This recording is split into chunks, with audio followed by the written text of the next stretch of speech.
Muy bien, buenas noches con todos. El día de hoy les voy a presentar una cuestión sobre la gestión de la economía, gestión de la innovación para la economía circular. En la actualidad, cada vez como sociedad somos más conscientes de los desafíos actuales que enfrentamos para reducir nuestro impacto negativo en el medio ambiente. Es en este sentido que en el Acuerdo de París se planteó poder mantener el incremento de la temperatura mundial por debajo de los 2 grados para fines de este siglo.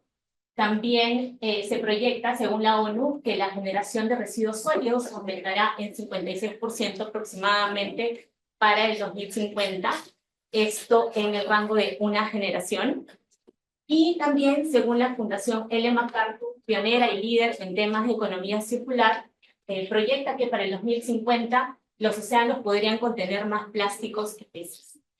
Y también, según la ONU, las tasas de reciclaje son de alrededor de 5% en Sudamérica y en África subsahariana, en comparación con los países desarrollados que llegan a tener tasas de 40% a más.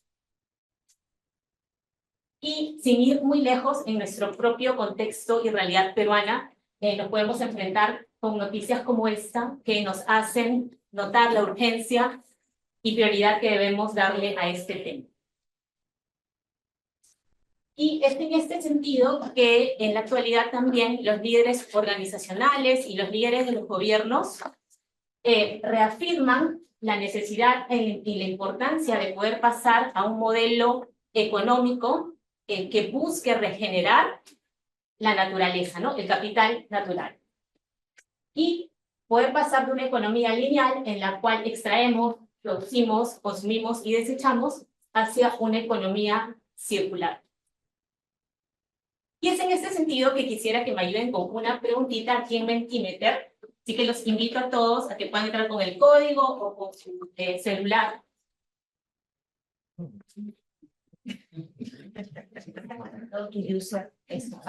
Sí, lo abrí aquí, pero aquí habría... ¿Cuál era el número, por favor? Ah, sí. Este es. Entré directamente, ¿ah? ¿Sí pueden entrar? Sí, puede. Yo entré directamente. Ok, entonces, muy bien. Quiero verlos. Ya. El slide anterior. Creo que no tienes el control de comunicación. Si puedes maximizar la... Ok. O si no, pueden poner el código también de manera manual. 4258 0682 no funciona, ¿verdad? Sí, lo que pasa es que tengo que... Cópienlo un ratito que voy a abrir aquí en... Mejor escaneo, ¿no? Lo tenía por aquí abierto. Si te pueden acercar para el código, yo ya entré. Yo ya entré también. Sí, con el código. Aquí está. Bien, aquí. Maximiza y se acercan y pueden... Yo entro así. Maximiza, por favor. Por eso. O si no, el código. Por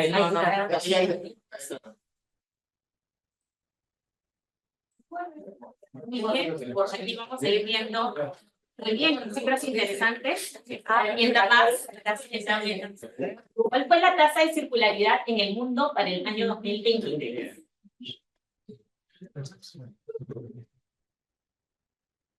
¿Quién más? El tiempo es chino, así que sigue avanzando muy bien. Varias respuestas interesantes. Muy bien, entonces volviendo a la presentación, aquí vamos a compartir la respuesta y ustedes se ganaron la tinta. Muy bien.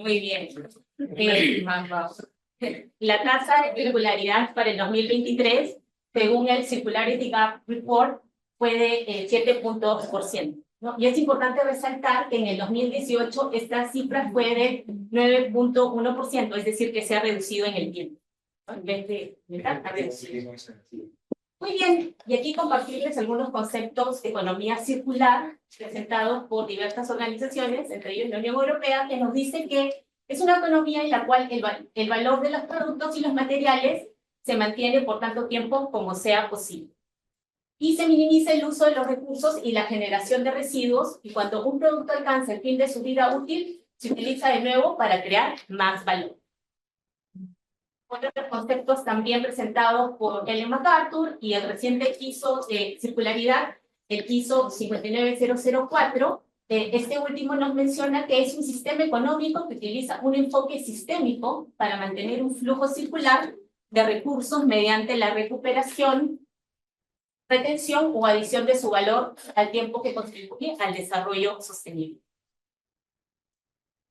Y aquí compartirles el famoso diagrama del sistema de economía circular, o también conocido por ser llamado el diagrama de la mariposa, presentado por la Fundación Ellen MacArthur, en el cual se resaltan dos ciclos importantes, el ciclo biológico y el ciclo técnico al lado derecho. Excelente. En el primero, en el ciclo biológico, se busca que los nutrientes de los materiales o productos biodegradables regresen a la tierra para regenerar el capital natural, ¿no? La naturaleza. Mientras que en el ciclo técnico, los productos que por su propia naturaleza no pueden pasar por el ciclo biológico, siguen circulando para poder reciclarse, readaptarse o poder pasar un proceso de remanufactura. También Ellen MacArthur nos presenta tres principios muy importantes para diseñar estrategias de economía circular. Estos son, el primero es eliminar los residuos y la contaminación desde el diseño, es decir, que, por ejemplo, cuando van todos los desechos a los rellenos sanitarios, ¿no? A los vertederos, todo esto se pierde, ¿no? Entonces, buscar eliminar los residuos y la contaminación desde el diseño de los productos o los procesos. El segundo principio es circular los productos y materiales en su más alto valor, y el tercero busca que emulemos los procesos de la naturaleza, ¿no? Por ejemplo, cuando una hoja cae de un árbol, el bosque se nutre con eso, ¿no? Entonces, lo que señala este principio es que tratemos, en el mayor de los casos, poder emular los procesos de la naturaleza, ¿no? Donde el fin de una fase puede significar el inicio de otra.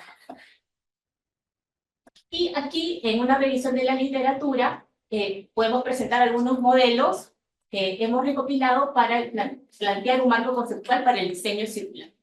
Dentro de ellos, hemos encontrado en la literatura las 10 R planteadas por Schotting, en el cual podemos ver que a través de diversas estrategias de circularidad se busca ir desde un mínimo nivel de circularidad hacia uno mayor. Por ejemplo, a través de la recuperación, reciclaje, para así llegar a estrategias que nos permitan reducir o repensar completamente el rediseño de los productos y sistemas para minimizar el impacto en el medio ambiente. También en una revisión de la literatura hemos podido encontrar algunos papers bastante interesantes. Dentro de ellos hemos visto que las investigaciones recientes se repite mucho un paper seminal, que es el paper de los autores Moreno y coautores, el cual vamos a explicar en la siguiente diapositiva con más detalle. Y aquí en esta revisión de la literatura tenemos autores como Stagel, Tucker, Boken et al. Y Accenture. Estos dos últimos, los que están más a la derecha, a diferencia de los otros modelos, buscan tomar en consideración en un mayor espectro las diferentes fases del ciclo biológico y técnico anteriormente presentados. Y aquí el paper seminal que les comentaba de Moreno y los otros autores, que buscan plantear un modelo conceptual para el diseño circular. Algo muy interesante que nos plantea este paper es que la mayor parte de la literatura académica y gris sobre la economía circular se ha centrado principalmente en el desarrollo de nuevos modelos de negocio, pero estos específicamente han abordado el área de ciclos de recursos, ciclo de vida y diseño para la extensión de la vida útil del producto. Sin embargo, estos estudios consideran principalmente un espectro limitado del ciclo técnico y el ciclo biológico que vimos hace un momento, en los que se recuperan y restauran materiales y nutrientes. Y esto proporciona una orientación limitada y clara para los diseñadores que buscan innovar con nuevos modelos de negocios circulares. Entonces, lo que buscan estos autores es justamente, en base a la literatura previa y buscando llenar este vacío, buscan plantear un modelo conceptual que vamos a ver a continuación, que ayude a tener un mejor panorama sobre este concepto de modelos de negocios circulares. Aquí, el modelo presentado por el paper, ¿no? En el cual se buscan contraponer estrategias de diseño circular, arquetipos de modelos de negocio y la creación de valor, ¿no? A través de este análisis, ellos plantean este modelo en el cual se resumen en 5 arquetipos de modelos de negocios circulares, entre ellos los suministros circulares, que están basados en simbiosis industrial, en el cual los residuos de un proceso pueden servir para hacer insumos de otro proceso. El segundo, el valor de los recursos, que está basado en recuperar el valor de los materiales y recursos, por ejemplo, a través de procesos de reciclaje. El tercero se enfoca en extender la vida útil de un producto. El cuarto se enfoca en extender el valor de un producto a través del ofrecimiento de acceso al producto y mantener la propiedad del mismo. Por ejemplo, recientemente escuché un ejemplo, vale la redundancia, de una empresa minera en la que en la actualidad ya está pasando de procesos de comprar y reemplazar completamente, por ejemplo, los neumáticos para sus vehículos que utilizan en la mina, a trabajar con empresas que les puedan brindar el mantenimiento y la reposición de ciertas partes de las llantas, para así no tener que reemplazarlas completamente, ¿no? Entonces, vemos que también las empresas están más abiertas a poder explorar nuevas oportunidades del modelo de negocio o trabajar con nuevos emprendimientos que busquen o que trabajen estos nuevos modelos de negocio, ¿no? Y quinto, las plataformas para compartir, que permiten aumentar las tasas de utilización de productos al hacer posible su uso y acceso, como por ejemplo las tan conocidas plataformas que usamos actualmente, Airbnb, Uber, entre otras. Y también dentro de la literatura podemos encontrar los modelos de negocios circulares utilizando la metodología Canvas, por ejemplo, el Flourishing Business Canvas, que está basado ya en el modelo tradicional Canvas conocido, pero que ahora añade elementos relacionados al medio ambiente y a la sociedad, como por ejemplo los activos biofísicos, los servicios de los ecosistemas, entre otros. Y también otros modelos de innovación circular a través del Design Thinking, en donde ya vemos que desde la etapa de inspiración y de ideación se incluyen aspectos a considerar sobre la economía circular. Este es propuesto por Santa María y otros autores, ¿no? En el 2022. Y aquí algunos ejemplos de innovación y negocios circulares a nivel internacional. Con el nuevo Natura Cronosderma, activas la vitalidad celular y reparas daños profundos. ¿Qué tal pinta? Este lomito pinta bien. Ni con pin...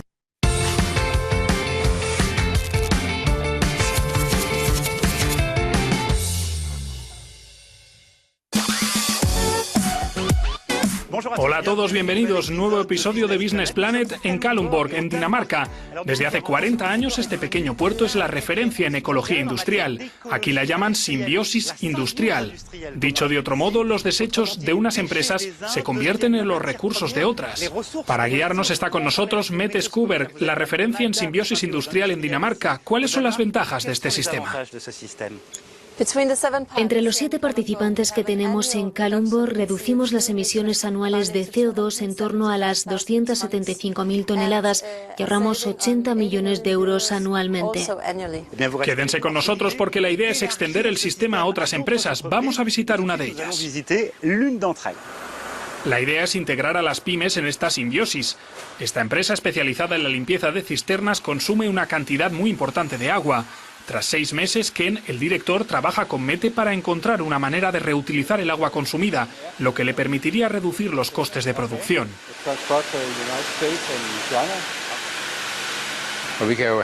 Integrándome en la simbiosis podríamos reducir a la mitad la factura de electricidad en el proceso de filtrado de agua. Además, queremos ser una empresa verde. Es muy importante para nuestros clientes. Quien espera encontrar salida para otros desechos plásticos y metálicos está convencido integrar la simbiosis permitiría desarrollarse a su pyme. Con el ahorro que tendríamos, podríamos invertir en una segunda línea de limpieza, lo que permitiría crear nuevos empleos para la región de Kalundborg.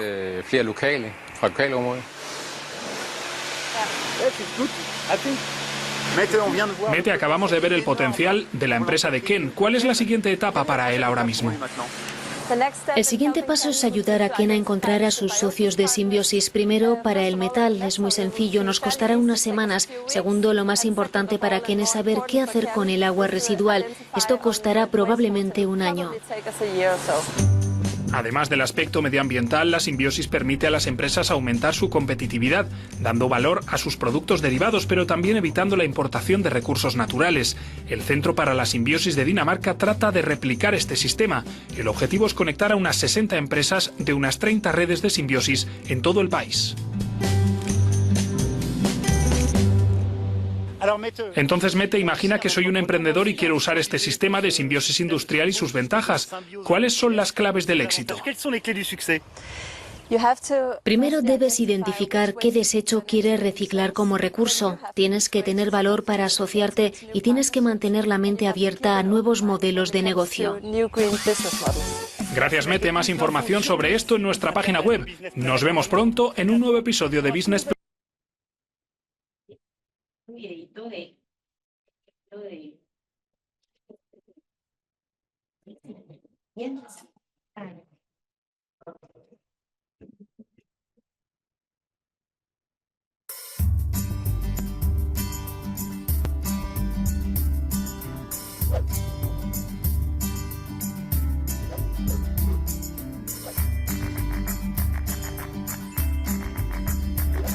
¿No sería ideal poder obtener los resultados de limpieza de piezas que siempre ha deseado de una forma aún más sencilla mientras ahorra en recursos? ¿Y prescindiendo del trabajo administrativo asociado? Pues ahora es posible gracias al Complete Chemical Leasing que ofrece SafeChem. Chemical Leasing es un modelo de negocio innovador. Con el Complete Chemical Leasing ya no comprará disolventes. Con el Complete, usted adquiere un paquete de servicios personalizado por una cuota fija mensual. El volumen de disolvente usado es un factor de coste para SafeChem. Por tanto, queremos asegurarnos que obtiene un mayor rendimiento utilizando menos recursos. Además de suministrar los disolventes en el sistema SafeTaina, le ayudamos a optimizar su proceso mediante una mayor colaboración y con los servicios de SafeChem, como el kit de ensayo MaxiCheck, los estabilizadores MaxiStab, los aditivos MaxiBoost, servicios de laboratorios Chemaware, la tabla de control Chemaware y los cursos de formación Chemaware. Por último, aunque no menos importante, Complete también incluye la gestión del residuo e incluso el cambio de baño. Su proceso será más fiable y ecoeficiente, lo que significa que se ajusta a su estrategia de sostenibilidad y libera tiempo para la innovación. Y todo en una cuota fija mensual para que pueda planificar el presupuesto fácilmente. Con el Complete Chemical Leasing obtiene mucho más por mucho menos.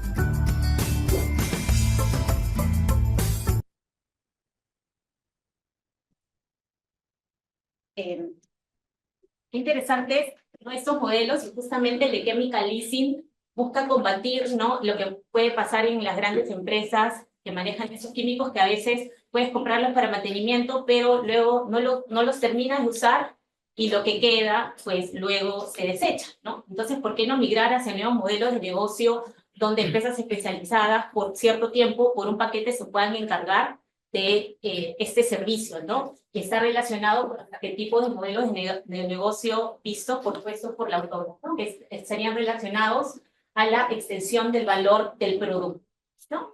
Y bueno, en nuestro contexto peruano tenemos también algunos ejemplos de modelos de negocios circulares, en el cual en una reciente investigación con la profesora Toses, con Verónica Zambrano, que también está por aquí, pudimos para aplicar los arquetipos de modelos de negocio presentados por la autora Moreno, sus coautores, y también el Flourishing Canva, para validar que emprendimientos en el Perú en la actualidad reúnen las características de algunos de estos arquetipos de modelos de negocio circulares y pudimos encontrar que, por ejemplo, para el arquetipo de suministro circular tenemos a la empresa Paca, que trabaja con ropa y accesorios de Paca y el valor que tiene de sostenibilidad es que trabaja con materiales renovables y biodegradables.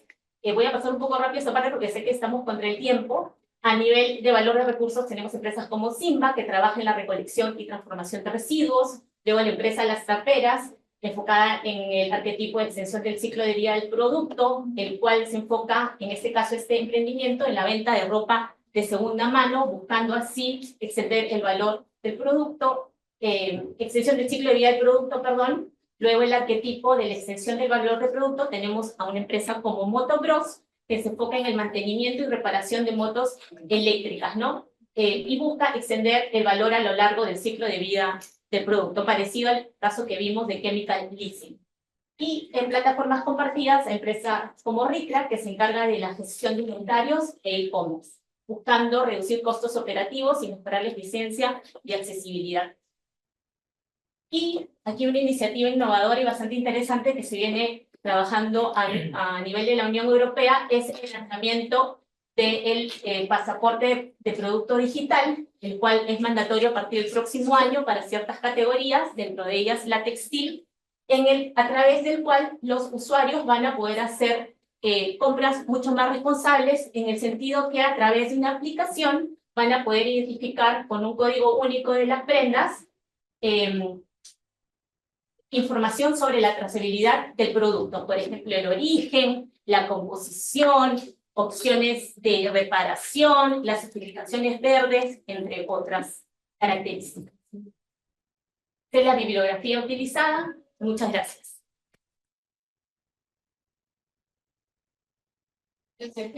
¿No?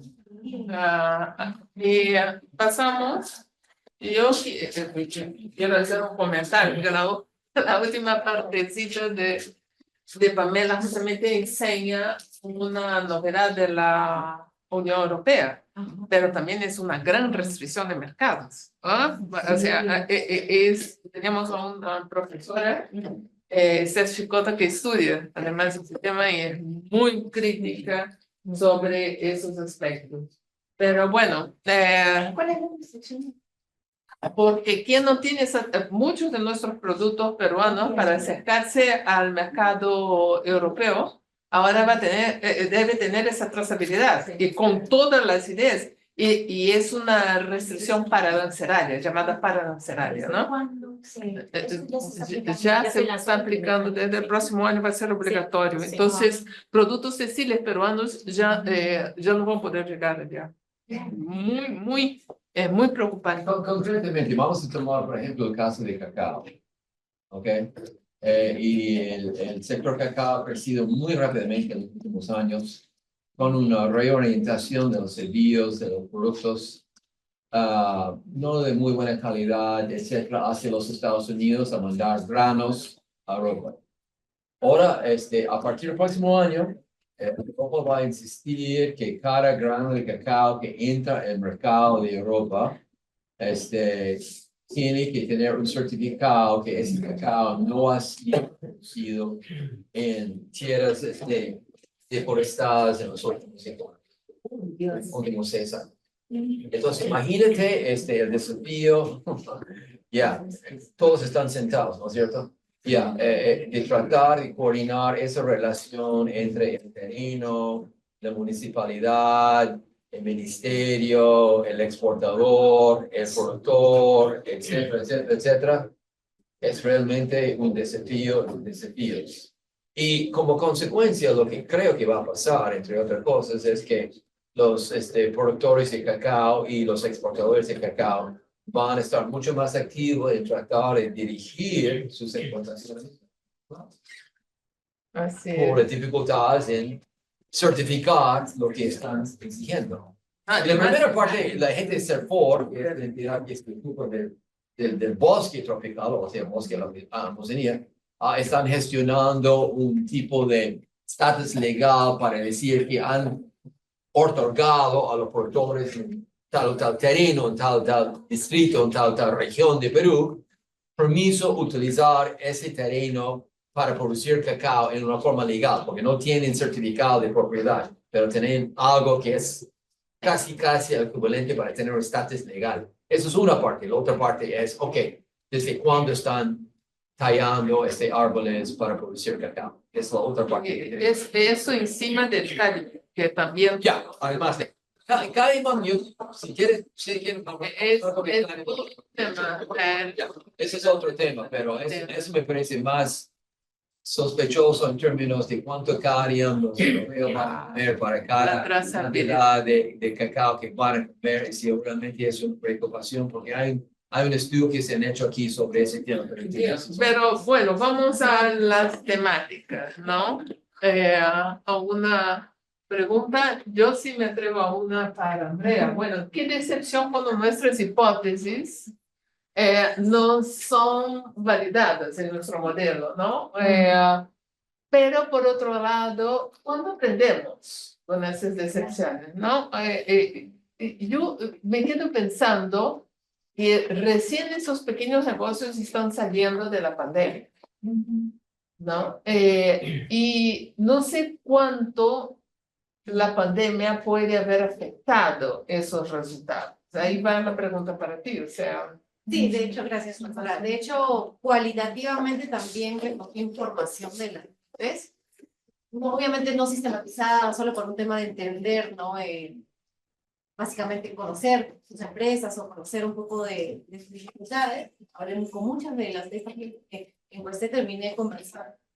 Y de verdad que, y acá de repente vamos a encontrar discrepancias, sí o no, pero en el Perú, lamentablemente, y para las MIPES, los reportes de sostenibilidad sí son un indicador de prácticas, pero más un tema de legitimidad y de reputación ante sus stakeholders, sus empresas ancla, ¿no? Y muchas me decían, yo he hecho este reporte porque quiero seguir siendo proveedor de esta mina. Yo he hecho este reporte porque la mina me ha obligado. Entonces no es un tema de altruismo, contribución individual o organizacional, sino que lamentablemente, repito, en nuestro contexto, por eso es interesante ver las futuras líneas de investigación, es un tema más de cumplir y seguir siendo proveedores. Más me dijeron, y lo hice, y el año siguiente ya no me contrataron, ¿no? Como proveedor, ¿qué hago, no? E implementé varias cosas, ¿no? Medí, hice varios cambios para poder medir. Entonces, sí, es como dice el profesor, es bien, es decepcionante encontrar, pero también al mismo tiempo es, ok, encontré esto, ¿qué puedo hacer para explorar otros ambientes? Entonces, mis siguientes pasos en este caso es, uno es ampliar la muestra, porque en realidad la muestra parte o particularmente es una de las razones por las que podría haber encontrado este resultado desfavorable en la moderación, ¿no? Es una muestra muy pequeña y se podrían haber hecho mejores análisis con una muestra más grande. Esa es una opción. Y la otra es cambiar de repente de ámbito de evaluación, ¿no? Hay tantos emprendedores sociales, emprendedores femeninos, entonces las MIPES, repito, con reportes en realidad son un ecosistema aparte, ¿no? Tienen sus particularidades, de repente ampliar incluso la mirada empresarial podría ayudar a mejorar un resultado. Yo aprovecho y me disculpo porque tengo que dictar clases.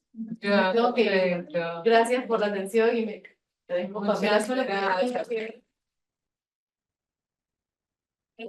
Y ahora nos pregunto para Pamela y vinculándola al profesor Jean-Pierre Seclin. Y yo ahora voy a...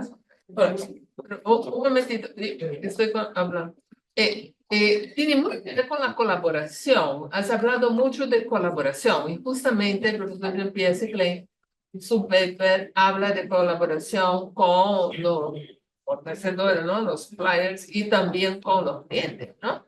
Y eso es fundamental, esa colaboración, ¿no? Sí, es pieza clave, ¿no? Y también como el profesor Jean-Pierre, esta particularidad que gran parte de estas innovaciones se van en los procesos, ¿no? Entonces, está justamente relacionado a lo que vemos en los negocios circulares, ¿no? En poder generar nuevos modelos de negocios que están directamente relacionados a la mejora de los procesos, como por ejemplo, vimos el caso de Dinamarca, de la simbiosis industrial, ¿no? Que es esta ciudad es pionera en ese tema, y un aspecto importante también es la colaboración, ¿no? Quizás en Perú no tengamos una realidad como la de los países nórdicos, ¿no? Países más desarrollados, pero podemos empezar con colaboración a través de procesos industriales en una menor esfera, ¿no? Perfecto, profesor. Sí. No sé si tu, digamos, exploración has encontrado información sobre bolsa de residuos. En el año 2001, ahí en Colombia, había una organización que justamente hacía lo que esta empresa que vimos en el primer video tenía, ¿no? Una bolsa de residuos que era recopilar toda la información de todas las empresas, ¿no? Sus residuos, y comenzaron a moverse, pues, una serie de actores, ¿no? Porque los residuos de una empresa los necesitaba otra. Yo te preguntaba porque la verdad que no tengo claridad de qué pasó con eso. Estoy hablando de Colombia, en Perú se habló en alguna oportunidad, pero se habló nada más. Y no sé si, digamos, qué podría haber pasado con eso. No sé si el programa.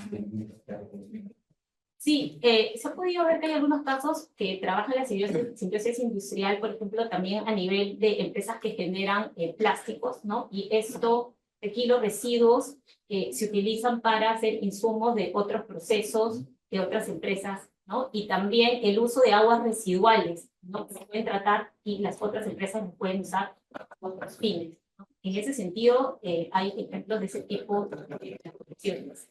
No hay un sistema. No, a nivel de, claro, no como el nórdico, que pues tienen más de varias décadas de experiencia, no aquí como tal, pero sí sé que había un proyecto con la Embajada de Suiza que querían crear, me parece que en el Callao, ¿no? Quizás no en un área como la que vimos en Dinamarca, pero sí buscar empresas que colaboren para crear unas primeras rutas, ¿no? De colaboración, de servicios que puedan servir para insumos de ventas. Sí. Bien, Mariela y después Rosa. Gracias, excelente presentación. Estaba pensando para una pequeña empresa, solamente la identificación de oportunidades de reproceso, ¿no? Circularidad, solo ese diagnóstico implica costo, porque probablemente no tiene las capacidades al interno para poder hacer ese análisis. Podría tener la intención, pero de la intención a, ¿no? Ya implica una inversión que se puede ser tan importante.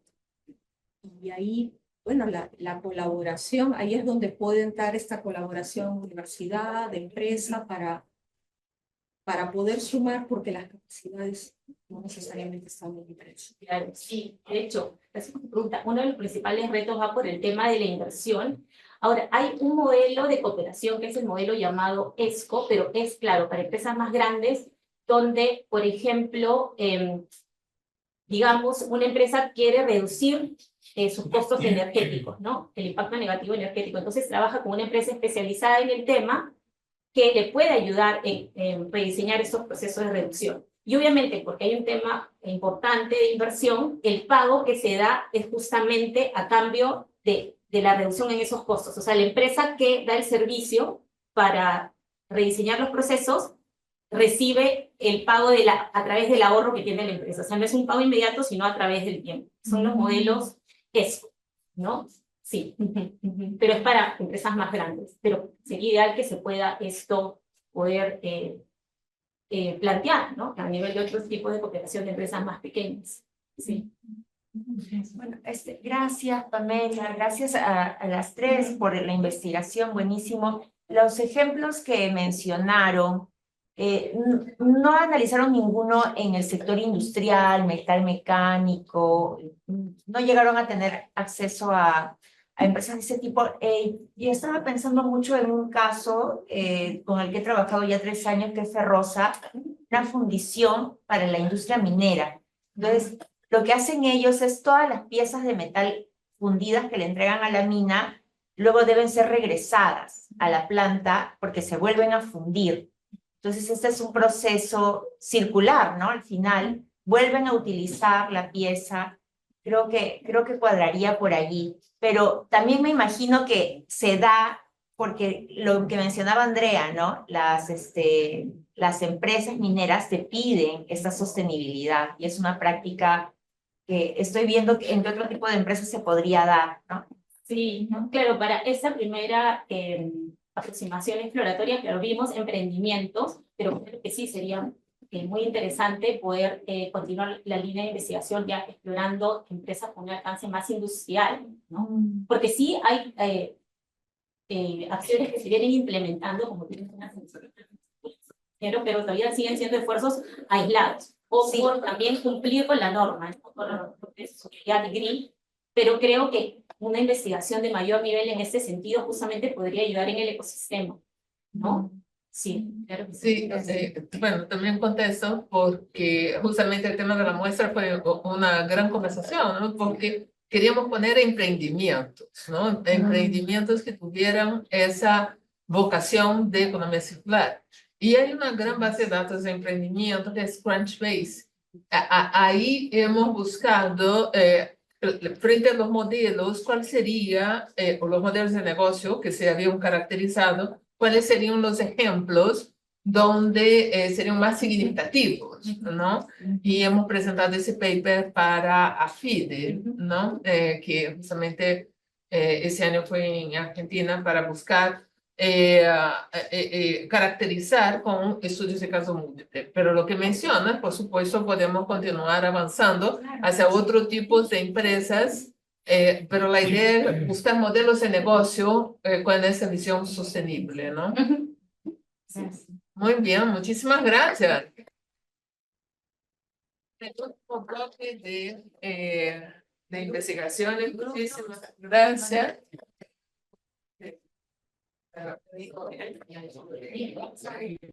Sí.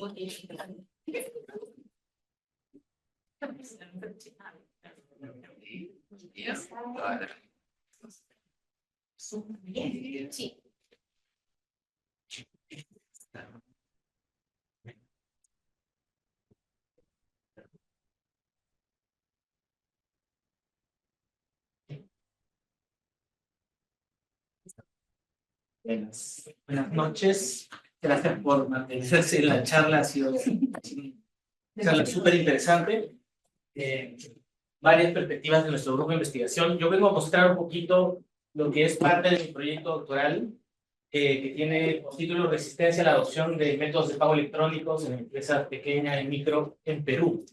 Quiero explicar un poquito el contexto de mi interés. Cuando estuve buscando temas para investigar relativos a innovación, un elemento que me llamó la atención fue cómo las innovaciones suelen ser cada vez más una realidad constante y cómo frente a las innovaciones muchas veces las personas no tenemos tiempo realmente de siquiera pensarlas, las tenemos que adoptar un poco contra el tiempo, ¿no? Cosa que vamos viendo, por ejemplo, con la inteligencia artificial, ¿no? Y con otro tipo de tecnologías que, por ejemplo, tuvimos que adoptar durante el tiempo de pandemia, ¿no? No hubo realmente una intencionalidad de evaluarlas, simplemente hubo que usar Zoom para los profesores, para los estudiantes, ¿no? Y últimamente estamos teniendo que entrarle al tema de la inteligencia artificial, y entonces todo eso nos lleva al fenómeno de cómo vamos lidiando con el uso de la tecnología, ¿no? Y eso es un poco lo que motivó mi interés. Luego fui cayendo en un caso específico, que es el tema de los métodos de pago electrónicos, y luego también en el tema de las micro y pequeñas empresas, por un asunto de acceso con el que cuento para hacer la investigación. Para presentar un poco el tema, bueno, ustedes saben que los métodos de pago electrónicos son sistemas diseñados para facilitar el consumo de productos, ¿no? Esto ofrece beneficios tanto para las empresas como para los mismos usuarios, ¿no? Por lo tanto, en teoría, pues esto debería ser algo que de alguna manera nos anime, ¿no? Tanto a los consumidores como a las empresas a acercarnos a este tipo de tecnología, ¿no? Además, existen algunas condiciones claramente favorables que las acabo de comentar hace un momento, ¿no? Que tienen que ver con el mayor acceso a la tecnología, ciertos asuntos más del contexto actual, como por ejemplo el asunto de la pandemia, y otras preocupaciones de salud que siguen estando permanentes en la sociedad. Cada vez hay otras tentativas de pandemias que parecen emerger, ¿no? Y incluso la relevancia que se le está tomando a la tecnología para temas como la inclusión financiera. De hecho, en Latinoamérica y en Perú tenemos algunos datos, ¿no? Que nos dicen que pues, es todavía un reto el asunto de la inclusión financiera, ¿no? Solo el 50% de la población mayor de 15 años tiene acceso al sistema financiero, lo cual pues, representa algunas desventajas, ¿no? Hay bajo acceso en los hogares y los pymes a nivel de Latinoamérica y una oferta limitada de los productos financieros que permitan la inclusión, ¿no? En Perú en particular pasa más o menos lo mismo, solo el 56% de los usuarios mayores de 18 años tienen al menos una cuenta de depósito bancaria, ¿no? Sin embargo, como también ya habíamos comentado, cada vez hay más uso de ciertos tipos de servicios. Por ejemplo, el tema de las billeteras digitales ha aumentado bastante, sobre todo con el asunto de la pandemia, con el tiempo de pandemia, ¿no? Sin embargo, existen pues estos datos interesantes, ¿no? Hasta el 2022, el uso de efectivo representaba más del 90% de los pagos de productos y servicios, ya en conversaciones con algunas personas que están vinculadas al tema de la venta del servicio de métodos de pago financieros, existe evidencia de un uso intermitente, de una resistencia de las micro y pequeñas empresas, sobre todo en regiones, que es un asunto que me interesa explorar, ¿no? Ya existen algunos estudios que se han hecho respecto de empresas y consumidores a nivel de Lima, pero lo que vamos viendo es que en la medida que la tecnología está un poquito más lejana, pues hay todavía más este fenómeno de la resistencia. Yo la presentación la he armado en torno a mi revisión de la literatura, que pretendo de alguna manera presentar como una investigación en sí misma, que tuvo el objetivo de identificar las perspectivas teóricas que existen sobre la resistencia e innovación con el foco particular en métodos de pagos electrónicos, ¿no? Y a partir de la revisión de la literatura, lo que yo también quise hacer es, conversando con expertos, tratar de identificar qué modelo podría servir para caracterizar la situación de las MIPES, en particular respecto de los métodos de pagos electrónicos. ¿No? Lo que quiero es identificar las bases teóricas, los modelos planteados y, de alguna manera, concluir identificando un modelo relevante para la realidad de las MIPES. Bueno, para eso hice una revisión sistemática que tiene todo un protocolo. Usamos algunas palabras clave que fue la que mejor, de alguna manera, representó lo que mejor identifiqué dentro de los estudios preliminares que fui encontrando sobre esto, métodos de pago electrónico, ¿no? Lo cual me llevó a una cantidad de estudios que fueron siendo filtrados para tratar de encontrar aquellos que finalmente revisé a fondo, que fueron 91, que combinaron lo que de alguna manera salió en una búsqueda con palabras claves y algunos textos adicionales que fue encontrando posteriormente, ¿no? Yendo ya un poquito a los resultados de esta revisión teórica, vamos entonces a revisar las bases teóricas, los modelos y tratar de concluir con una suerte de modelo que podría ser la base de lo que quiero investigar, ¿no? El tema de la adopción de la tecnología cae dentro del marco general de la teoría de la difusión de la innovación que es planteado por Rogers, ¿no? Que identifica que la difusión de la innovación es el proceso por el cual una innovación se comunica a través de los canales en un sistema social, ¿no? Es una definición amplia que reconoce la innovación como cualquier idea, práctica o objeto que de alguna manera cae en un sistema social, ¿no? Esta innovación es adoptada o resistida, digamos, y eso es lo que de alguna manera ha sido estudiado primero por una literatura centrada en la adopción, ¿no? Hay muchos estudios que se han planteado con los modelos de la teoría de acción razonal, la teoría de comportamiento planeado, ¿no? Y últimamente con los modelos de la teoría de aceptación y uso de la tecnología, los famosos UTAUT, ¿no? Sin embargo, existe una perspectiva distinta que la teoría señala como muy relevante para la situación que de alguna manera yo quiero analizar, ¿no? La perspectiva de resistencia identifica tres grandes bases, digamos. La primera es la perspectiva de statu quo, la segunda es la resistencia a la innovación, pero para los usuarios de sistemas de la información, y la tercera es la resistencia a la innovación desde la perspectiva de los consumidores. ¿Qué dice esta perspectiva de resistencia y por qué yo de alguna manera identifico como una base teórica relevante para el estudio que quiero plantear, ¿no? Esta perspectiva de resistencia señala que la resistencia no es lo opuesto a la adopción, sino que son fenómenos paralelos.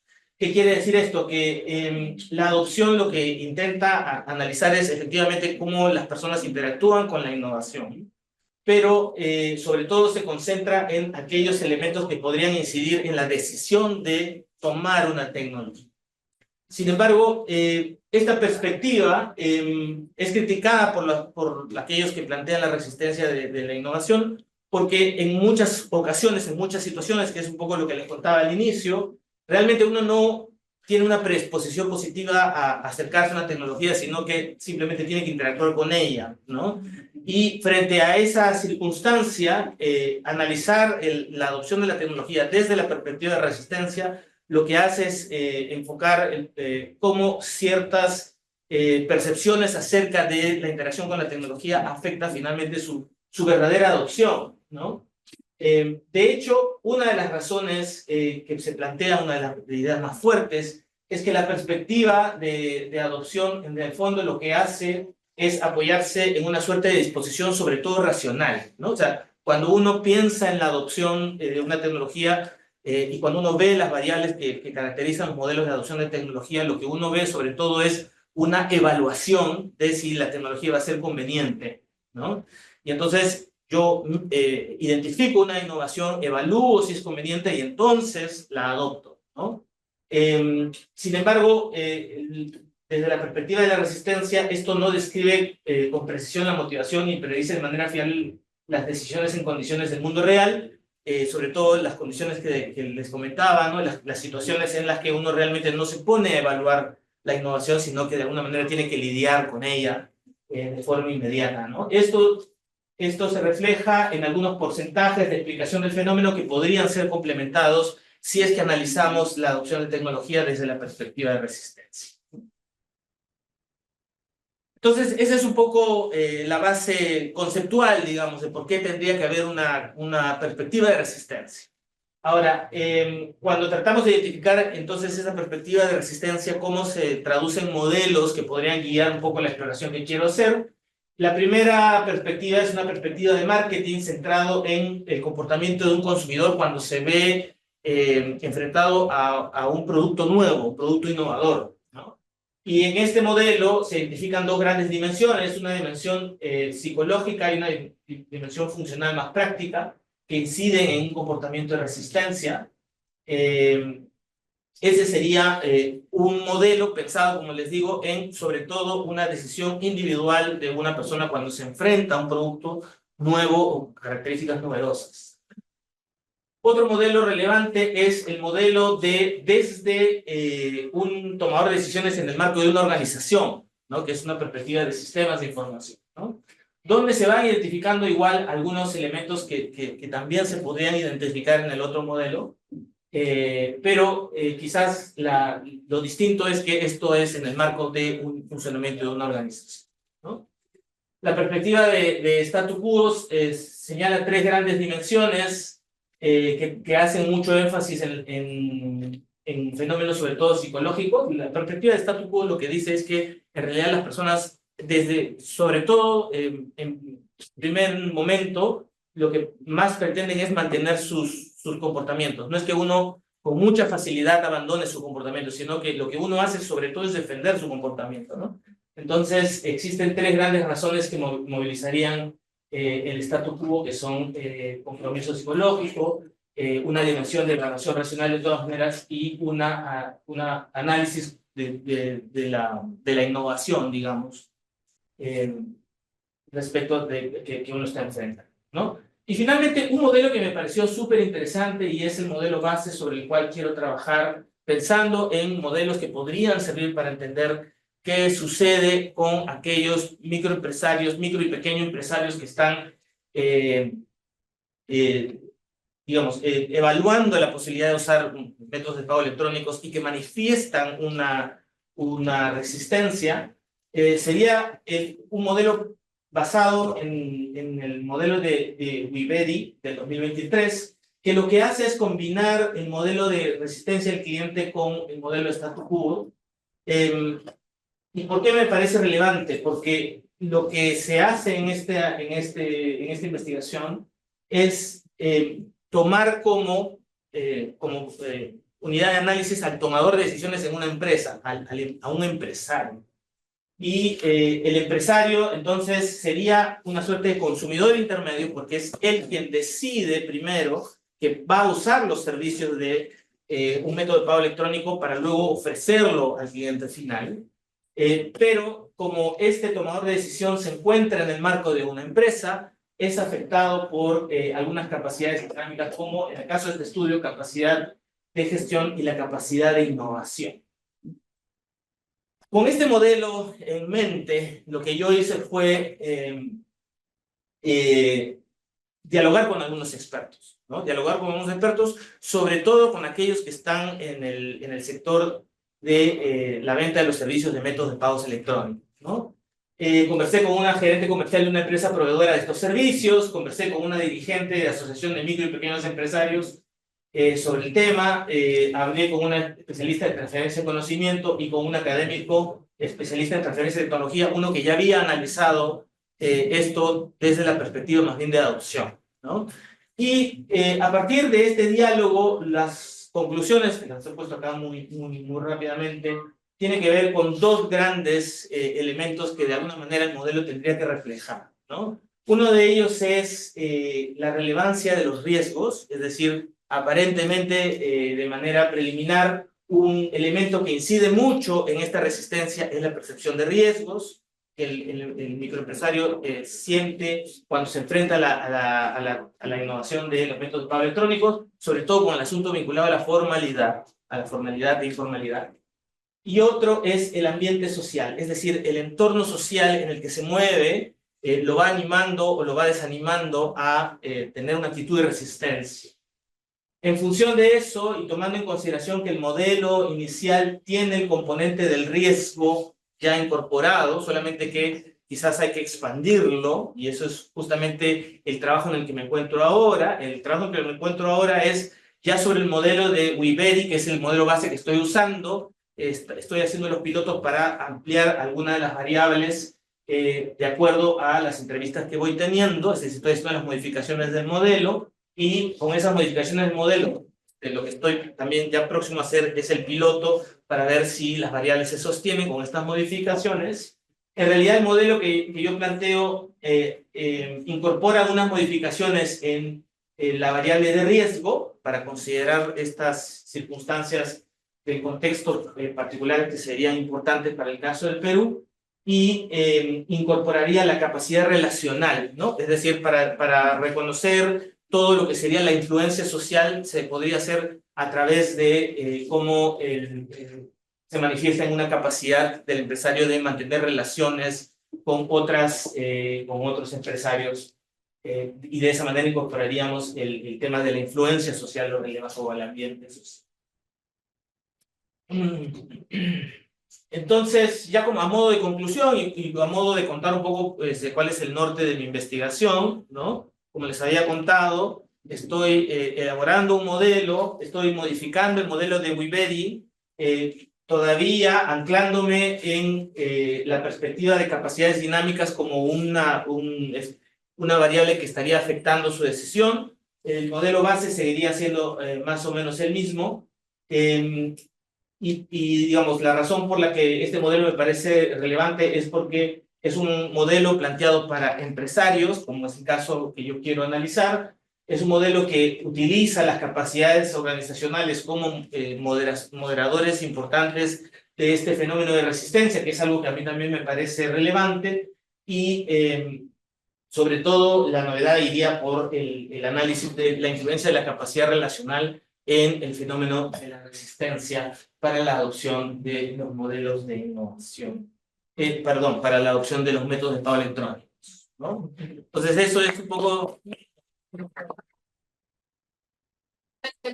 Algo. Vuelve al anterior porque antes hablabas de capacidades dinámicas y después capital relacional. ¿Cómo combina el modelo anterior con ese? Sí.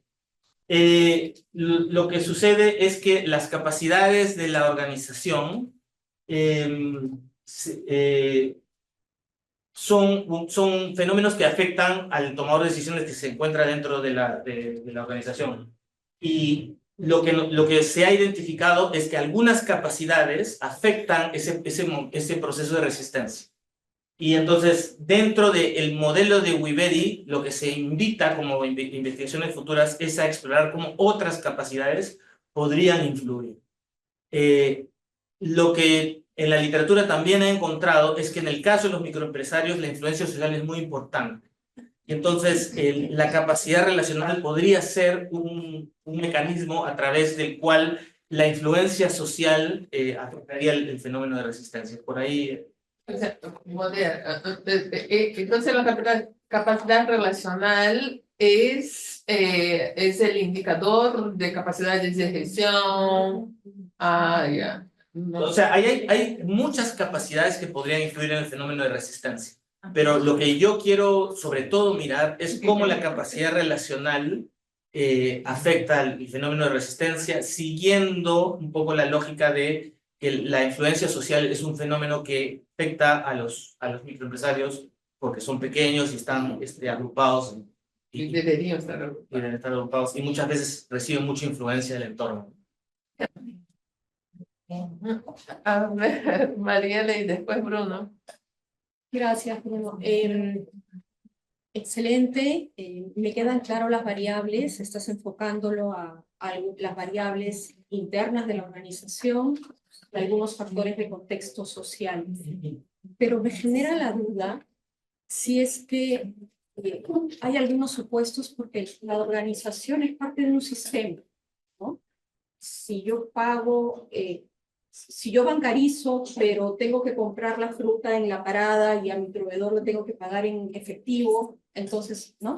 Entonces, quizá esa mirada de sistema o acceso, no hay una agencia bancaria cerca, hay factores externos que pueden ser quizá críticos para esa decisión, además de lo interno común, ¿no? Sí, efectivamente. Lo que yo quiero hacer es estudiar un contexto particular que es el proveedores de alimentos, restaurantes en capitales de regiones, ¿no? Y la razón por la que quiero tomar ese sector en particular es porque lo que quiero es que las condiciones sean similares dentro de la muestra, ¿no? Entonces, de esa manera yo intentaría, claro, no es que coja diversos sectores o diverso tipo de empresas, sino que voy a tratar de controlar la variabilidad que puede existir porque hay algunos que están más cerca a infraestructura tecnológica y otros no, o por la naturaleza del modelo de negocio, ¿no? Entonces, lo que quiero es identificar el sector que sería el sector de alimentación, restaurantes en capitales de regiones, y lo que quisiera hacer es una muestra uniforme en cada capital para poder hacer, que no van a ser muchas, que serían 2 en principio, regiones, y con eso tratar de uniformizar otras variables que podrían incidir en la resistencia. Bruno, después Verónica y el profesor Grego. ¿Qué tal, Manuel? Quería consultarte esta variable capacidad, perdón, o el constructo, dicho, ¿no? Capacidad relacional, ¿cómo lo planteas medir? Existen investigaciones que miden la capacidad relacional como el nivel de incrustación en que se encuentra una empresa dentro de su entorno. Claro, pero o sea, la decisión es un poco trascendente en cuanto al análisis porque estás presentando un modelo de moderación. Entonces, dependiendo de la forma que tenga esa variable, puedes requerir una u otra técnica de análisis. Sí, lo que es un modelo basado en Likert con dimensiones, con ítems que, según lo que he investigado, son 5 dimensiones y autopercibibles. Son 5 dimensiones, ahí quizás tendrías que hacer análisis multigrupo, ¿no? Y eso, digamos, puede ser un reto un poco mayor en cuanto al análisis. Caso contrario, si utilizas una variable con 2 dimensiones, aunque sea un poco más fácil de abordar, no mediante análisis de ese tipo, sino más bien como medir el efecto de interacción, ¿no? esa variable en este proceso de moderación. Ok. Y básicamente, Gracias. Gracias. Gracias. Sí, quería preguntarle, pero está relacionado también con la edad de los...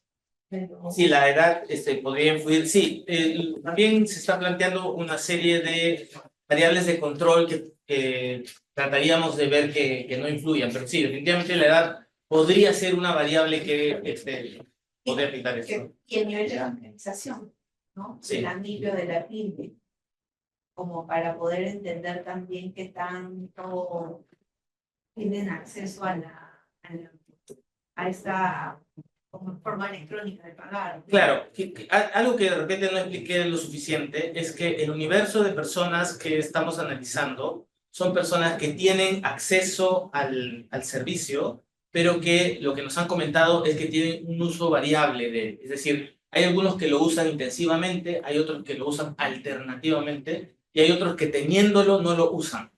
Entonces, dentro del universo de microempresarios que tienen el servicio, que para eso de alguna manera me estoy apoyando en un proveedor que justamente me comentaba que existe esa circunstancia, lo que vamos a tratar de analizar es un poco qué cosa podría estar detrás de esta circunstancia, ¿no? De esta decisión de uso más continuo, de uso un poco más alternativo o de no uso, sobre la base de que tienen el servicio habilitado y que por lo tanto tienen la tecnología a la disposición.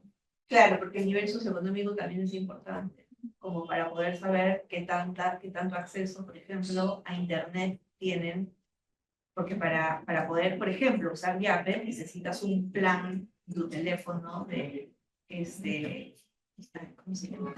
¿Ilimitado? Plan ilimitado, no, ilimitado, no ilimitado. Es como tener Internet. Sí. Es tener datos. Exacto, tener datos, por ejemplo. Claro. Bien, profesor. Ya, y lo único otra cosa que me llama la atención un poco aquí es que en la modificación que hiciste de la diapositiva anterior, tú tenías ahí management capacity. Ya, exacto. Y sobre ese tema, no sé, mi investigación con los pymes y mi trato con pymes, algo que podría ser, no sé, dónde lo incorpora, si está ahí, pero no está explícita, es el aspecto legal. En el sentido que, si yo empiezo a utilizar ese maquinita como Yape, etcétera, ya tengo ¿cómo se llama?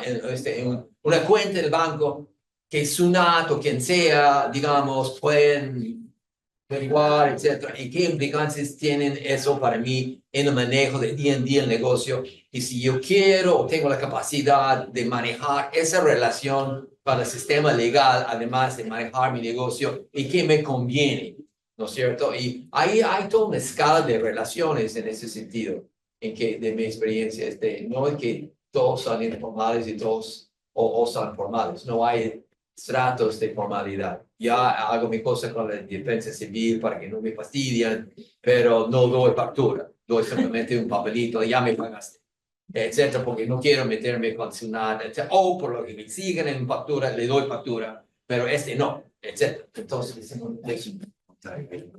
Gracias. Yo lo planeo incorporar a nivel de la percepción de riesgo, dentro del riesgo, cómo el empresario reconoce la tecnología como algo que lo pone en riesgo, en particular en relación a los asuntos de formalidad e informalidad, sería un primer nivel, pero el otro es tratar de tener una muestra homogénea en algunos sentidos, como por ejemplo, al menos un acceso a la tecnología y cierto grado de formalidad, ¿no? Es decir, legal a cierto nivel, ¿no? Sí, yo veo esa parte de riesgo, pero yo veo también en términos de su capacidad de manejar esas nuevas relaciones en que están involucrándose, además de su negocio. Ok. Sí. Una última pregunta. Hola, soy Reni. Mi pregunta era un poco con las limitaciones que quise hacer en mi investigación. En base a lo que me preguntaba el profesor, es quizás la parte psicológica, qué tanta aversión al riesgo, pero también por el lado de la creencia que se tiene sobre las entidades públicas sobre el hecho de cuánto sobre todo las MIPES, los micros, son personas a veces que quizás no tienen tanta fe, se podría decir, en este tipo de sistemas, sobre todo bancarios. Como bien usted mencionó, hay ese punto ya de que sí cuentan con la tecnología, sí cuentan con la capacidad de poder usarlo, implementarlo, pero quizás también por la parte psicológica podría ser, no sé si se considera quizás como un punto, un factor. Sí, una de las dimensiones es justamente psicológica y tiene sobre todo la variable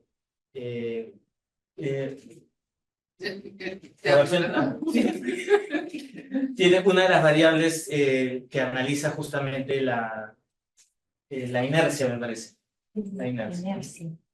Una cosa más que quiero mencionar, aparte, disculpe, es que con las tendencias que se leen, en los medios de comunicación, etcétera, no me figura el tema de seguridad. O sea, yo no quiero tener tanto efectivo porque me podrían venir y quitarme lo que tengo, ¿me entiendes? Y eso debe ser un motivo para querer utilizar la tecnología. Porque ya no tengo efectivo, todo es como dicen algunos, inclusive los tambos. No hay efectivo aquí.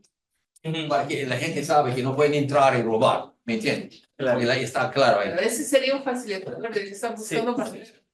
Ya, no, pero digo que eso puede ser algo en favor porque la gente ya cambie su actitud con respecto a la tecnología. Correcto. Sí. Bueno, muchísimas gracias. Muy importante también para nuestro grupo. Bruno,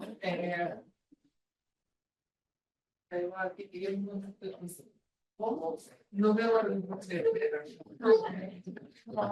Está bien, abajo. Ese.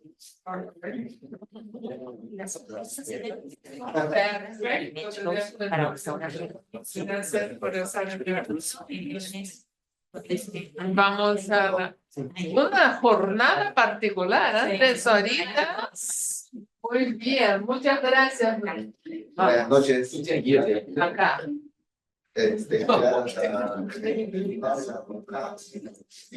Bueno, les voy a presentar brevemente. No sé si es parte de mi doctoral, en realidad, por eso voy a hacer esta investigación breve. Es algunas dudas que tuve durante mi proceso de formulación del modelo empírico en investigación doctoral.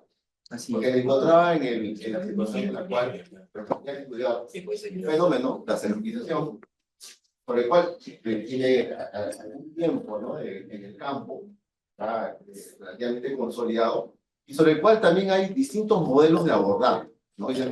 Pues, entonces, una pregunta que me surgió en ese momento es, todos estos modelos pueden, ¿no?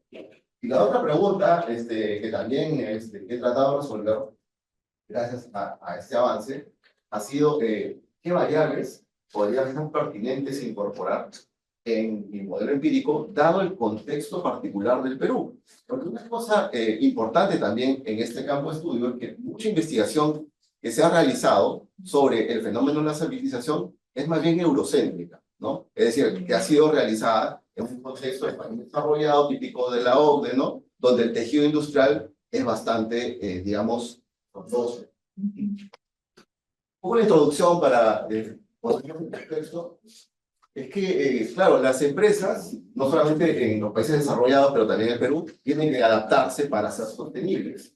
Y una forma de hacerlo es mediante innovaciones de todo tipo. Una de ellas en particular es aquellos cambios que se producen en los modelos de negocio. Y es justamente eso lo que trata de abordar el concepto y el campo de la servitización, es decir, cómo las empresas que se dedican, digamos, básicamente a la manufactura y a la producción y venta de productos terminados, productos manufacturados, van transformando ese modelo de negocio, incorporando aspectos de servicios o servicios complementarios poco a poco hasta cambiar completamente el modelo de negocio, pasando de una lógica basada en productos a otra lógica basada en servicios. Entonces, ¿en qué eso consiste? ¿No? Existe un campo de estudio que se concentra en el fenómeno de transformación de los modelos de negocio en este tránsito de manufactura, desde la manufactura a los servicios, y que se llama servitización.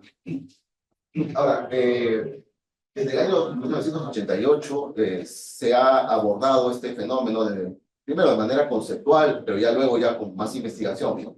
Sin embargo, la investigación realizada sobre este fenómeno en contextos de países emergentes, y en particular Latinoamérica, es bastante escasa. Como había comentado, hay mucha investigación en Europa, en Asia también, bastante, pero en Latinoamérica, bastante menos, digamos. Dentro de Latinoamérica, sobresale Brasil.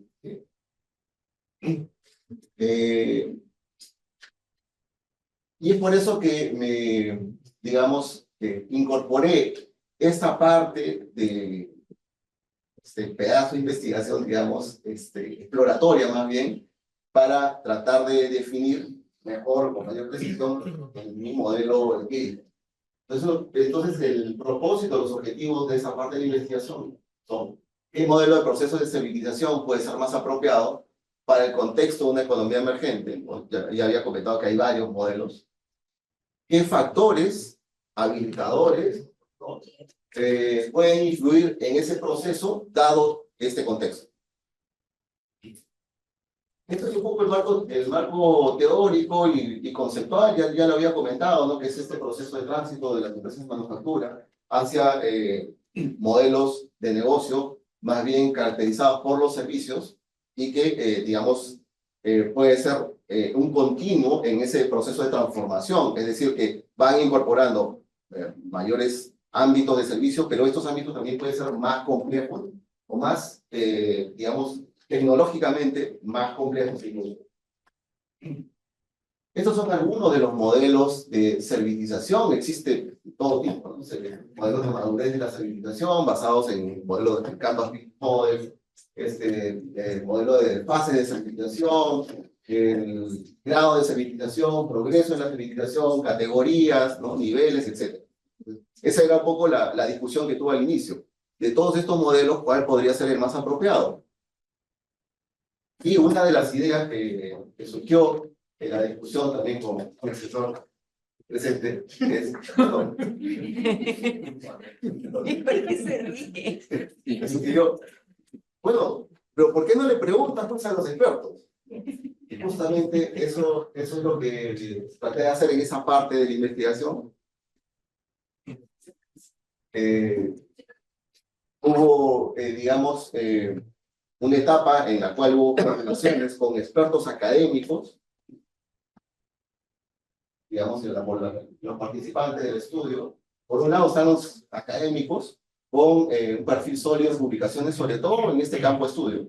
No solo innovación, sino también servitización, sobre todo eso, con alto reconocimiento, medio a partir del número de citas de sus publicaciones. Pero también quería tener la perspectiva, no solo de los teóricos, ¿no? Entre comillas, sino también de los practitioners, o sea, gente que está en el campo, y gente que digamos, conoce este fenómeno en el contexto peruano, ¿no? Que es parte de lo que quiero hacer, ¿no? Y para eso, pues, le consulté además a emprendedores peruanos y a gente de algunos gremios industriales, como la Sociedad Nacional de Industria, gremios que van a pymes, ¿no? Etc. Hice previamente una revisión de literatura sobre los factores que influyen en la servitización en países emergentes. Esta es parte de lo que encontré en esa revisión. Como pueden ver, mucha investigación en China dentro de países emergentes. Ojo, aquí he incluido países desarrollados, o sea, países europeos, etc. China, Brasil, ¿no? Perú, hay una investigación, Taiwán, etcétera, ¿no? Pero muy concentrado en países asiáticos, y los factores que se encuentran en la literatura, pues tienen un rasgo que me parece a mí que son más genéricos, ¿no? O sea, se refieren a recursos. Un aspecto que influye en la servitización son los recursos. ¿Qué tipo de recursos? Esos recursos dependen de qué, el contexto cómo influye, digamos, se aborda de manera más general, ¿no? Variables exógenas, capacidades, incluso capacidades dinámicas. Sobre capacidades dinámicas también es interesante, porque yo inicialmente lo había incluido dentro del modelo. Pero parece que este tipo de capacidades sobre todo cuando la servitización es más avanzada, es más apropiada. Y es que, digamos, en esa discusión puede ver que no cualquier tipo de capacidad dinámica es la que se incluye como un factor determinante o influyente en la servitización, sino capacidades digitales. Además de otras acciones que se llevan a cabo al interior de las empresas. Un poco el diseño, para esa parte del estudio, que no, digamos, ya lo he sacado un poco de mi tesis doctoral, solamente me ha servido para afinar el modelo, pues apliqué una estrategia de investigación fenomenológica, porque quería conocer desde la perspectiva de la experiencia, tanto de los teóricos como de los practitioners, cómo debería abordar este fenómeno. Para eso, pues, tuve que buscar, por un lado, en alguna base de datos, por ejemplo, en el registro denominado RENAMIPE, donde está la lista de micro y pequeñas empresas, para tratar de contactar con los gremios, ¿no? Y tuve cierta acogida, o mayor acogida, con la Sociedad Nacional de Industria, donde pude hacer mayores entrevistas. También, bueno, comenté lo de la revisión de literatura que había hecho, y como instrumento, sobre todo utilicé entrevistas semiestructuradas de 30 a 40 minutos, aunque algunas se extendieron un poco más. Eso ya es parte de lo que encontré. En primer lugar, a la pregunta sobre qué modelo es más pertinente, aquí para hacer, digamos, un poco breve la discusión, muchos me decían que depende, ¿no? Depende del contexto, depende del tejido industrial, depende del desarrollo o el nivel de madurez de la industria, ¿no? Y en ese, digamos, en ese escenario había una coincidencia sobre que debería adoptar el modelo más simple, el que más se emplea, el más aceptado, pero el más simple. Entonces, de todos los modelos que pude analizar, pues esos son los que más fueron citados dentro de los entrevistados, pero el que calza mejor con esa característica que surgió en el análisis de las categorías y subcategorías, ¿no? De la codificación, pues estaba el modelo genérico simple, que es el modelo de Baynes, que tiene básicamente 3 estadios, ¿no? Servitización básica, intermedia y avanzada. Algunas citas que pude rescatar en el proceso de análisis, ¿no? de las entrevistas. Esa me parece interesante, la del entrevistado S5, ¿no? Debería intentar utilizar todos, o sea, todos los modelos, el que esté más consolidado, me decía, ¿no? Estos modelos de servitización son diferentes porque fueron creados en distintos contextos, eso también es cierto, eso me dijo otro académico, pero intentan decir lo mismo, por lo que no es relevante cuestionarlos. O sea, lo que me trataba de decir este investigador es, no te preocupes mucho por el tipo de modelo, porque ahí no está el valor de tu investigación, sino cómo incorporas las variables que son más apropiadas para el contexto. Y cuando hacían la discusión respecto a las características del contexto peruano, de la informalidad, ¿no? Sobre todo eso, me parecía muy interesante que esto es, digamos, algo novedoso en este campo de estudio. Entonces me decía, si no, enfócate en aquello que es más relevante para la investigación, es decir, los factores que influyen en este proceso, tomando en cuenta las particularidades de las economías en la que. Entonces, luego ya la pregunta, ¿qué factores podrían ser más influyentes en la servitización, dado el contexto peruano, por ejemplo, ¿no? Surgió, como siempre, el tema de la informalidad, que es, para bien o para mal, algo que caracteriza a la economía peruana, y ahí, digamos, hay 2 posiciones, ¿no? O digamos, opiniones contrapuestas. La informalidad puede ser positiva desde cierto punto de vista para las empresas porque les permite tener mayor flexibilidad y cierta ventaja estratégica también, ¿no? O ventaja competitiva, ¿no? Pero puede ser una barrera en el proceso de avanzar en la servitización. ¿Por qué? Porque la servitización avanzada requiere contratos o establecer contratos de largo plazo. Y eso es contradictorio con, digamos, una gestión informal. Sin embargo, dado que esta variable que surgió en el análisis, pues tiene una característica de ambigüedad, ¿no? Ya se me hacía muy complejo, ¿no? Incorporarla dentro del modelo. Y surgió otra, que sí me pareció interesante, que es el capital relacional, que justamente también le preguntaba por eso a Manuel, ¿no? Voy a explicar después. Otras variables que surgieron fue la estabilidad y la orientación del mercado.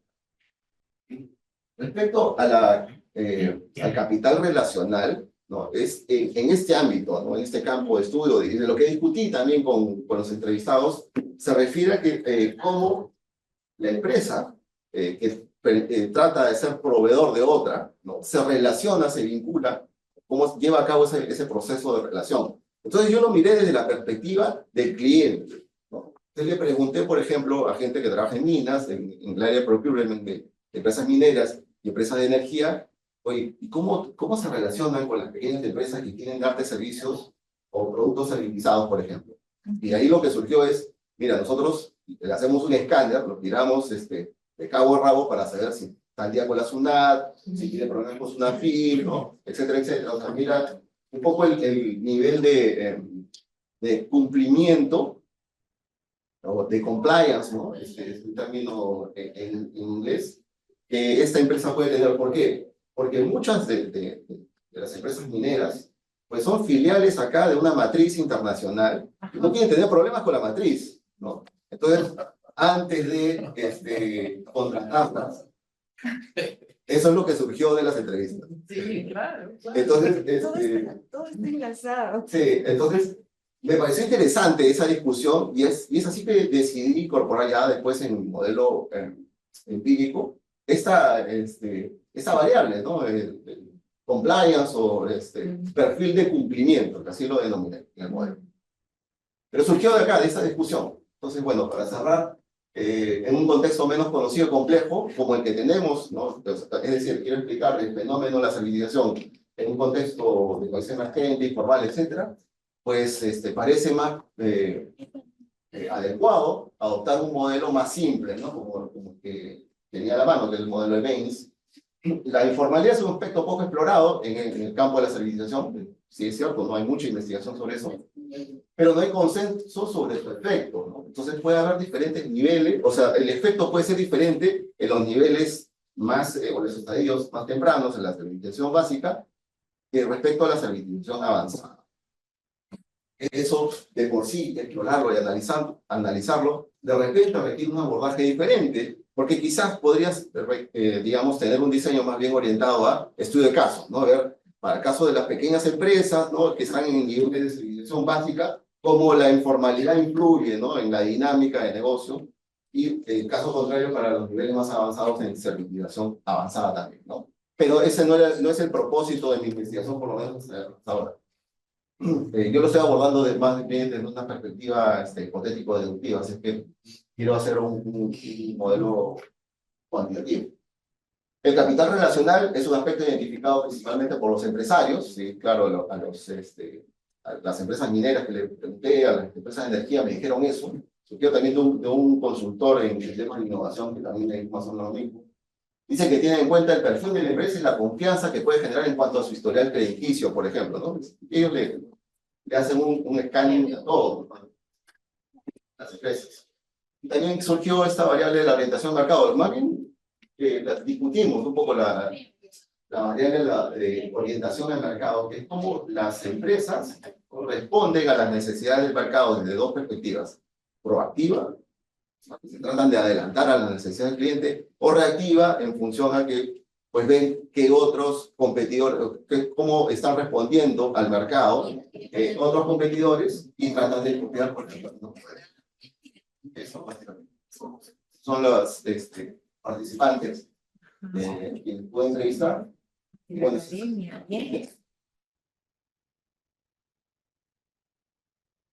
Qué interesante, realmente. ¿Alguna pregunta? Buenas noches, una excelente presentación. Tenía una pregunta en relación a la variable que comentabas en esta parte última sobre el perfil de compliance. Sí, quizás en otras investigaciones, contextos o realidades similares a la latinoamericana, como en Asia, ¿no? Las investigaciones, ¿cómo incluían esta variable? Sí, quizás no la incluían. No la incluían. No la incluían porque en esos contextos, o sea, dependiendo del ámbito geográfico, se concentran en determinadas variables. Por ejemplo, cuando la servitización es más avanzada, se trata de concentrar en aspectos más tecnológicos y de digitalización, ¿no? Cuando es digamos, el tejido industrial es más sólido, pero todavía no hay tanto avance en el aspecto digital, se concentra más en el management, en la parte organizacional, incluso capacidades dinámicas, ¿no? Pero este aspecto surgió en función al contexto particular, o sea, surgió en la discusión dada la característica del contexto peruano, ¿no? Donde hacer negocio pues, requiere un mayor nivel de confianza, cosa que en otros ámbitos geográficos esa confianza, digamos, es más fácil de conseguir porque hay una cultura empresarial que desarrolla más bien dicha confianza, ¿no? Entonces, en Asia, por ejemplo, no hay mucha investigación, no he encontrado, la verdad, sobre nivel de compliance. Y finalmente, ¿cuál es tu modelo? No he escrito acá, pero la gran conclusión, ¿no? De todo, validó todos los procesos, pero...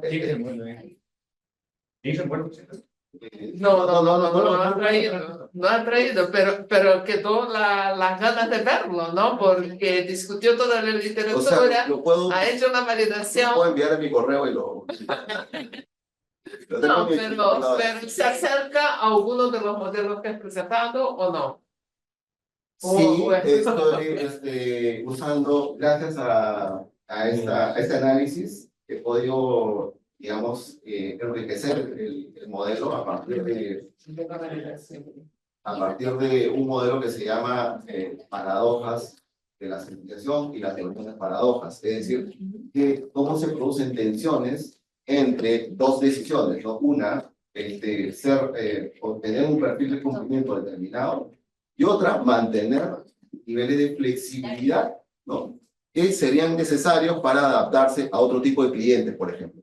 Ahí se producen tensiones, ¿no? Entonces, eso me ha motivado a cambiar un poco el modelo, porque yo antes tenía como variables capacidades dinámicas y market orientation como variables que influían en los niveles de administración. Pero a partir de eso he cambiado un poco, digamos, a market orientation. Sí la mantengo porque también lo público dejar aquí. Incorporé compliance o el perfil de cumplimiento como otra variable. E incorporé servitización ya no como una variable dependiente, sino como una variable moderadora. ¿Cuál es el resultado? Eso sí es un problema. Sí. Bien, excelente, ¿no? O sea, realmente...